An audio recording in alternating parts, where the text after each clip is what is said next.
ఓం శాంతి. ఈరోజు అవ్యక్త BapDada Murali. Date 10 November 2024. Revise course date 14 November 2002.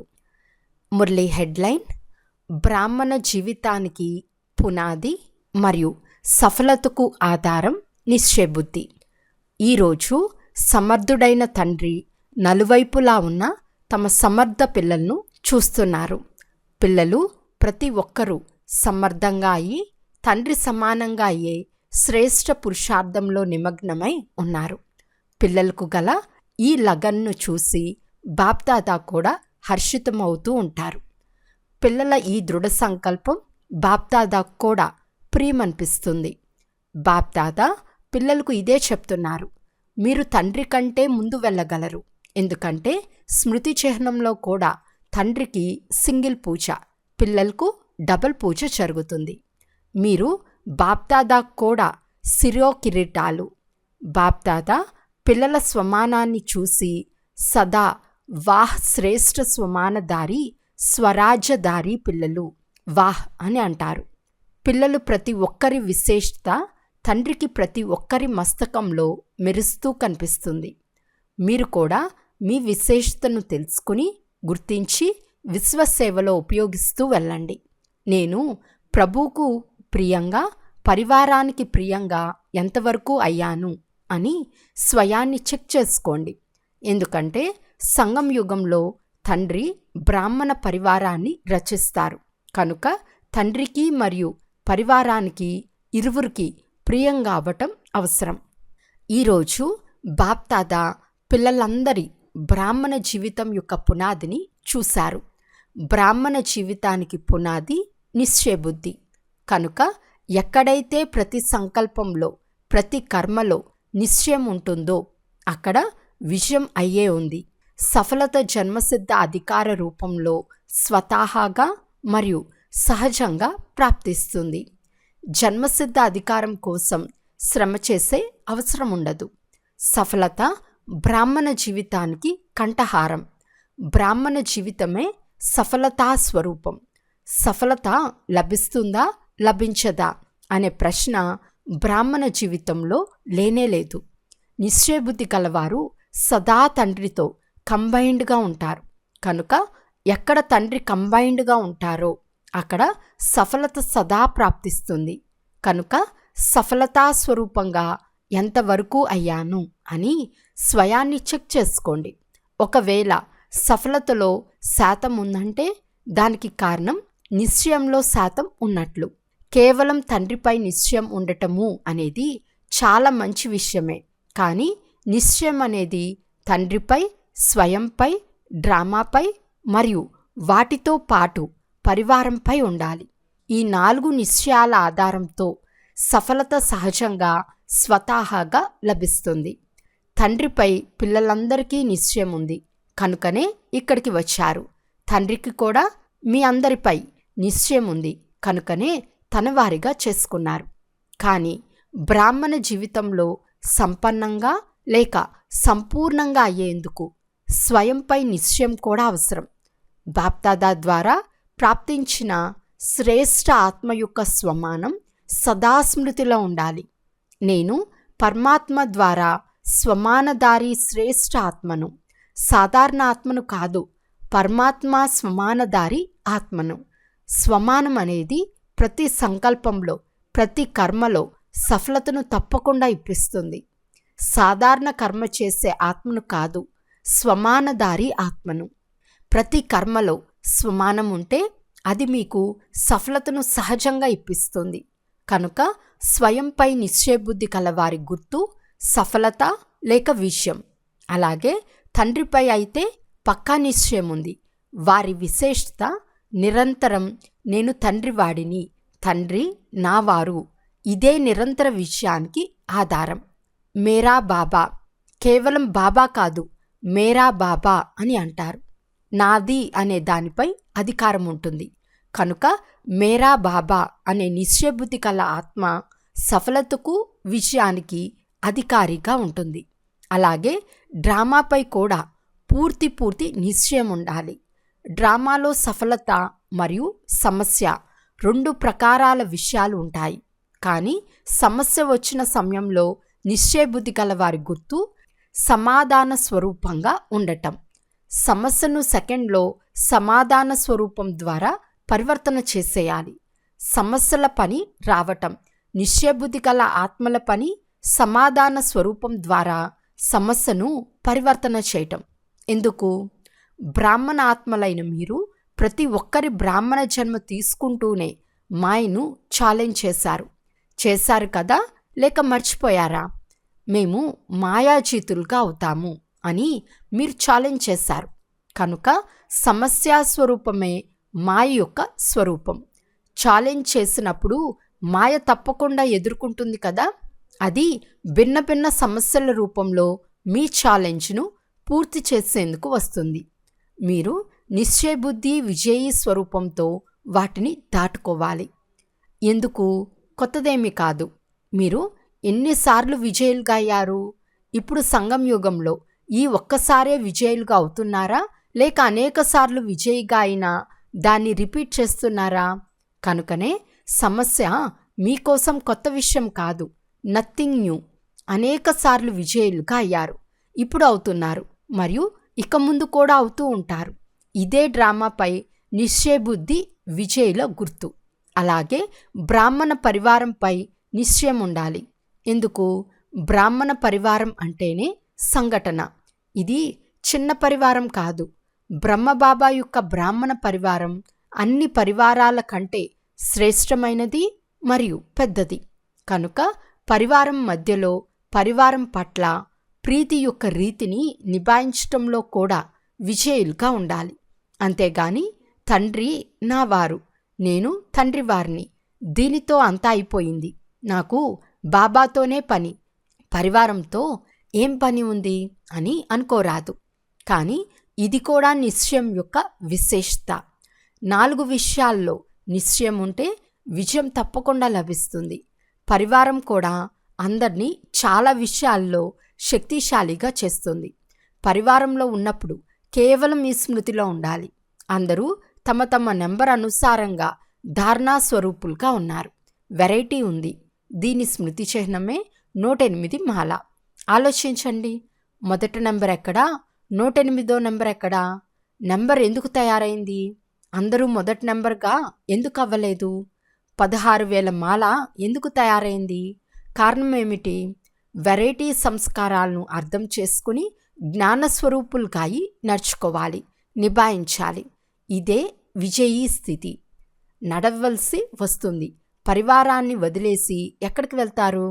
మాది ఇంత పెద్ద పరివారం అనే నష కూడా ఉంది కదా.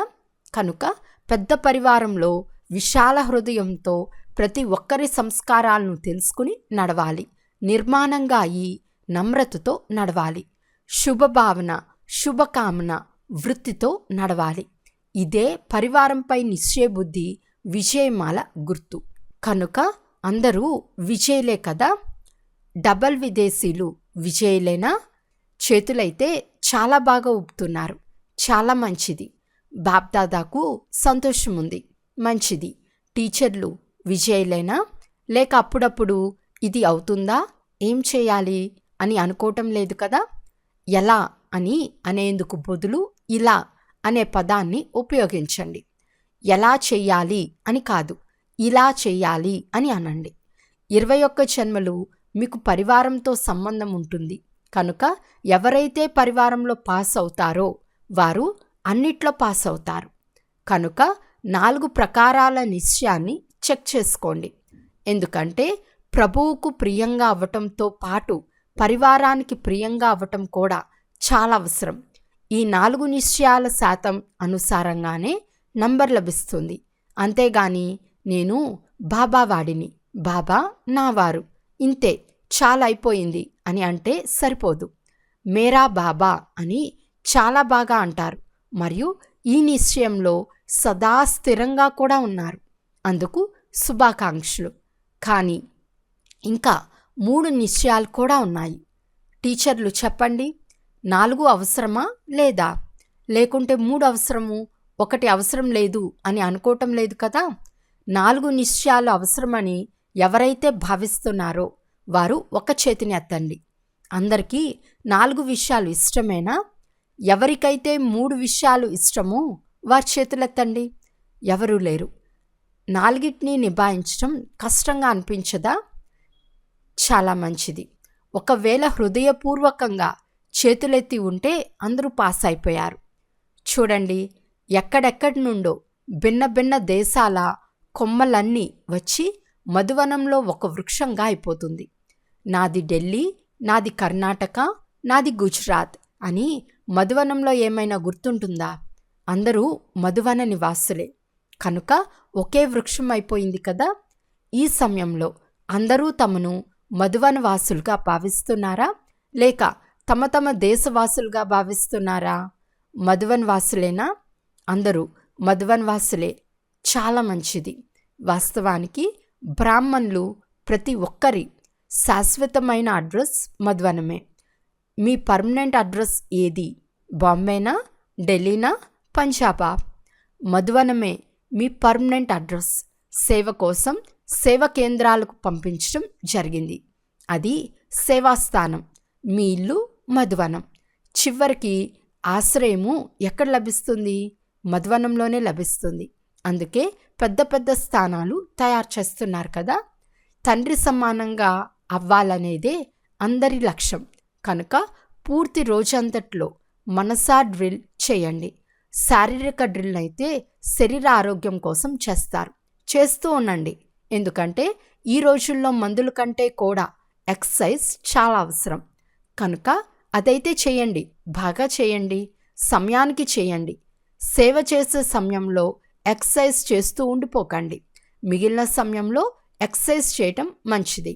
కానీ దానితో పాటు మనసా ఎక్సర్సైజ్ కూడా మాటి మాటికి చేయండి. తండ్రి సమానంగా అవ్వాలి అంటే ఒకరేమో నిరాకారులు, మరొకరు అవ్యక్త ఫరిస్తాగా ఉన్నారు. కనుక సమయం లభించినప్పుడంతా సెకండ్లో తండ్రి సమానం నిరాకారి స్థితిలో స్థితమైపోండి. తండ్రి సమానంగా అవ్వాలి అంటే నిరాకార స్థితియే తండ్రి సమాన స్థితి. కర్మ చేస్తూ ఫరిస్తాగా అయి కర్మ చేయండి. ఫరిస్తా అనగా డబల్ లైట్. కార్యం యొక్క బరువు ఉండరాదు. కార్యం యొక్క బరువు డబల్ లైట్ ఫరిస్తాగా కానివ్వదు. కనుక మధ్య మధ్యలో నిరాకారి మరియు ఫరిస్తా స్వరూపం యొక్క మనసా ఎక్సైజ్ చేసినట్లయితే అలసట ఉండదు. ఎలాగైతే సాకారంలో బ్రహ్మబాబా డబల్ లైట్గా ఉండటం చూశారు కదా, సేవ యొక్క బరువు కూడా ఉండేది కాదు. అవ్యక్త ఫరిస్తా రూపంలో ఉండేవారు. కనుక అలా అవ్వటం ద్వారా సహజంగా తండ్రి సమానంగా అయిపోతారు. ఆత్మ కూడా నిరాకారమే. కనుక ఆత్మ నిరాకార స్థితిలో స్థితమై ఉంటే నిరాకార తండ్రి యొక్క స్మృతి సహజంగానే తండ్రి సమానంగా చేసేస్తుంది. ఇప్పుడిప్పుడే ఒక్క సెకండ్లో నిరాకార స్థితిలో స్థితమవ్వగలరా? అవ్వగలరా? బాప్దాదా డ్రిల్ చేయించారు. అటెన్షన్ ఉంచి ఈ అభ్యాసాన్ని నడుస్తూ తిరుగుతూ కర్మ చేస్తూ మధ్య మధ్యలో చేస్తూ ఉండండి. ఈ అభ్యాసం మనసా సేవ చేయటంలో కూడా సహయోగంను ఇస్తుంది. అంతేకాక శక్తిశాలి యోగస్థితిలో కూడా చాలా సహయోగం లభిస్తుంది. డబల్ విదేశీలకు ఈ సీజన్లో కారణ అకారణంగా అన్ని గ్రూపుల్లో అవకాశం లభించింది. మీరు ప్రతి గ్రూప్లో రావచ్చు. మీకు స్వేచ్ఛ ఉంది. కనుక ఇది భాగ్యం కదా, డబల్ భాగ్యం. బాప్దాదా చూస్తున్నారు.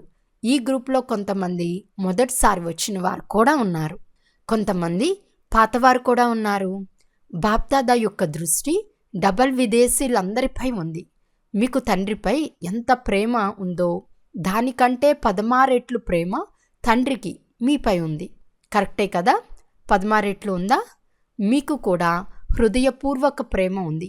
కనుకనే ఇక్కడికి చేరుకున్నారు. డబల్ విదేశీలు ఈ బ్రాహ్మణ పరివారానికి అలంకారం, విశేషమైన అలంకారం.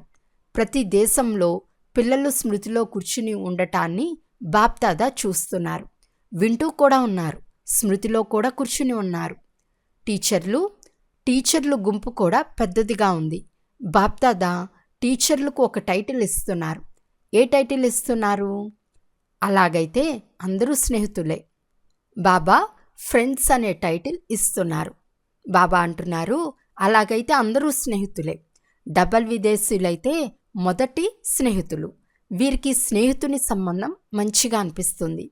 ఎవరైతే యోగ్యమైన టీచర్లో, అందరూ కాదు, యోగ్య టీచర్ను బాప్దాదా, గురుబాయి అని అంటారు. ఎలాగైతే పెద్ద కుమారులు తండ్రి సమానంగా అయిపోతారో అలా టీచర్లు కూడా గురుబాయిగా అవుతారు. ఎందుకంటే సదా తండ్రి సేవకు నిమిత్తమై ఉన్నారు. తండ్రి సమానంగా సేవాదారులు. చూడండి, మురళి వినిపించేందుకు టీచర్లకు తండ్రి సింహాసనం లభిస్తుంది, గురువు యొక్క సింహాసనం లభిస్తుంది కదా. అందుకే టీచర్లు అంటే నిరంతర సేవాదారులు. మనసా ద్వారా, వాచా ద్వారా, సంబంధ సంపర్కం అనగా కర్మణ ద్వారా సదా సేవాదారులు. ఇలాగే ఉన్నారు కదా. విశ్రాంతి ప్రియులుగా అయితే లేరు కదా. మీరు సేవాదారులు. సేవ మరియు సేవ అంతే కదా. మంచిది. సేవలో ఢిల్లీ మరియు ఆగ్రాల టర్న్. ఆగ్రా వారు సహచరులుగా ఉన్నారు. ఢిల్లీ సైన్యం అయితే చాలా పెద్దది. ఢిల్లీలో స్థాపన యొక్క పునాది పడింది. ఇది చాలా మంచిది. ఇప్పుడు తండ్రిని ప్రత్యక్షం చేసే పునాది ఎక్కడి నుండి ప్రారంభమవుతుంది? ఢిల్లీ నుండా లేక మహారాష్ట్ర నుండా, కర్ణాటక నుండా లేక లండన్ నుండా? ఎక్కడి నుండి అవుతుంది? ఢిల్లీ నుండి అవుతుందా? నిరంతర సేవ మరియు తపస్సు చేయండి. సేవ మరియు తపస్సు రెండింటినీ బ్యాలెన్స్ ద్వారా ప్రత్యక్షత అవుతుంది. ఎలాగైతే సేవ యొక్క డైలాగ్ తయారు చేశారో అలా ఢిల్లీలో తపస్సును వర్ణించే డైలాగ్ను తయారు చేయండి. అప్పుడు ఢిల్లీ ఢిల్లీ అని అంటారు. ఢిల్లీ తండ్రికి హృదయం వంటిది. కానీ తండ్రి హృదయానికి ఇష్టమైన కార్యం కూడా చేసి చూపించాలి. పాండవులు చేయాలి కదా, చేస్తారు, తప్పకుండా చేస్తారు. తపస్సు ఎలా చేయాలి అంటే అందరి దీపపు పురుగుల వల్లే బాబా బాబా అని అంటూ విశేష స్థానమైన ఢిల్లీకి చేరుకోవాలి. దీపపు పురుగులన్నీ బాబా బాబా అని అంటూ వచ్చేయాలి. అప్పుడే ప్రత్యక్షత అని అంటారు. కనుక వచ్చే సంవత్సరం ఈ డైలాగ్ చేయాలి. ఎన్ని దీపపు పురుగులు బాబా బాబా అని అంటూ స్వహా అయ్యాయో ఆ రిజల్ట్ వినిపించాలి. సరేనా? చాలా మంచిది. మాతలు కూడా చాలామంది ఉన్నారు. కుమారులు కుమారీలు. సగం హాల్లో కుమారులు కుమారీలే ఉన్నారు. కుమార్ కుమారీలకు సబాష్. కుమార్ కుమారీలు జ్వాలారూపంగా అయి ఆత్మను పావనంగా చేసేవారు. ఈనాటి కుమార్ కుమారీలపై మీకు జాలి కలగాలి. ఎందుకంటే చాలా భ్రమించి ఉన్నారు, దారి తప్పి తిరుగుతున్నారు. భ్రమించి ఉన్న మీ తోటి వారిని సరైన మార్గంలోకి తీసుకురండి. ఇక్కడికి వచ్చిన కుమార్ కుమారీల్లో ఎవరైతే ఈ సంవత్సరంలో ఇతర ఆత్మలను సేవలో మీ సమానంగా తయారు చేశారో వారు పెద్దగా చేతులెత్తండి. కుమారీలు తమ సమానంగా తయారు చేశారా? మంచి ప్లాన్ తయారు చేస్తున్నారు. ఈ హాస్టల్ వారు చేతులెత్తుతున్నారు. ఇప్పుడు ఇంకా సేవ యొక్క రుజువును తీసుకురాలేదు. కనుక కుమార్ కుమారీలు సేవ యొక్క రుజువును తీసుకురావాలి. సరేనా? అచ్చా. బాప్దాదా యాద్ ప్యార్ చెప్తున్నారు. నలువైపులా ఉన్న విజయీ రత్నాలకు సదా నిశ్చయ బుద్ధి, సహజ సఫలతామూర్తి పిల్లలకు సదా మేరా బాబా అనే అధికారంతో ప్రతి సేవలో సఫలతను ప్రాప్తి చేసుకునే సఫలతామూర్తి పిల్లలకు, సదా సమాధాన స్వరూపులకు, సమస్యను పరివర్తన చేసే పరివర్తక ఆత్మలకు, సదా తండ్రిని ప్రత్యక్షం చేసే ప్లాన్ను ప్రాక్టికల్లోకి తీసుకొచ్చే శ్రేష్టమైన పిల్లలకు బాప్దాదా యొక్క ప్రియ స్మృతులు, శుభాకాంక్షలు, అక్షోహిణి సార్లు శుభాకాంక్షలు మరియు నమస్తే. బాప్దాదాకు పిల్లలందరి తరపు నుండి నమస్తే నమస్తే నమస్తే. దాదీజీతో అందరికీ మీపై ప్రేమ ఉంది, తండ్రికి కూడా మీపై ప్రేమ ఉంది. రత్నమోహిని దాదీతో సహయోగిగా అయినందున సూక్ష్మంగా చాలా ప్రాప్తి జరుగుతుంది. ఇది సత్యమే కదా. మీరు ఆదిరత్నాలు ఇప్పటి వరకు కూడా నిమిత్తంగా ఉన్నారు. అచ్చా, బాప్దాదా ఓం శాంతి చెప్తున్నారు. వరదానము: అంతా నీదే అని అంటూ నాది అనే అంశం మాత్రంను కూడా సమాప్తం చేసే డబల్ లైట్ భవ. నా స్వభావం, నా సంస్కారం, నా నేచర్, ఇలా ఏ ప్రకారమైన నాది అనేది ఉన్నా అది బరువుగా ఉన్నవారు ఎగరలేరు. నాది అనేదే మలినంగా చేస్తుంది. కనుక ఇప్పుడు నీది అని అంటూ స్వచ్ఛంగా అవ్వండి. ఫరిస్తా అంటేనే అంశం మాత్రం కూడా నాది అనేది ఉండరాదు. సంకల్పంలో కూడా నాది అనే భావన వస్తే మలినంగా అయ్యామని అర్థం చేసుకోండి. కనుక ఈ మలినం అనే బరువును సమాప్తం చేసి డబల్ లైట్గా అవ్వండి. స్లోగన్: ఎవరైతే బాప్దాదాను తమ నయనాల్లో ఇముడ్చుకున్నారో వారే ప్రపంచానికి కంటిపాపలు. అచ్చా, ఓం శాంతి.